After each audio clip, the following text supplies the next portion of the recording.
Good morning guys. आज तो उपवास मित्रांनो, त्यामुळे डब्याला घेतले खिचडी आणि संत्री घेऊन निघालो. बघतो चण्याबाई सातून आला होता. मग गेलो मंदिरामध्ये गणपती बाप्पाच्या पाया पडून घेतलं.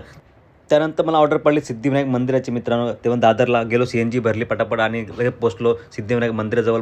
मस्त दर्शन झालं मित्रांनो सकाळ सकाळी गणपती बाप्पाचं. त्यानंतर लागली भूक, बोलो उपवास होता, जाम भूक लागली होती, खिचडी खाऊन घेतली. त्यानंतर पोचलो फाय गार्डनला. फाय गार्डन पोचतो, आपले मित्रमंडळी तिथं होतेच. माझ्या गाडीला स्क्रॅच पडलं होतं मित्र. प्रशांत भाऊ बोलला, तुझे मी गाडीला स्क्रॅच पडलं ते पूर्ण मिटून टाकतो. बोलो ठीक आहे, बघू मिटून टाको.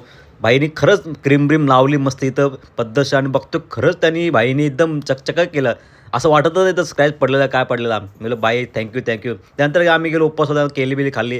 त्यानंतर आम्ही गेलो चहा पिण्यासाठी. चहा मस्त पिऊन घेतले मित्र. त्यानंतर सगळे आपल्या कामदार निघाले. मला ऑर्डर पडली नवी मुंबईची. मी नवी मुंबई पळालो. त्यानंतर वापस पडले ऑर्डर मला मुंबईची. मग वापस मुंबईला गेलो. त्यानंतर वापस पडले ठाण्याची. मग वापस ठाण्याला आलो. मग घरी आलो. त्यानंतर गणपती बाप्पाची पूजा केली. त्यानंतर बसलो जेवायला. मस्त पद्धतीने जेवून घ्या. भेटूया नेक्स्ट ब्लॉगमध्ये.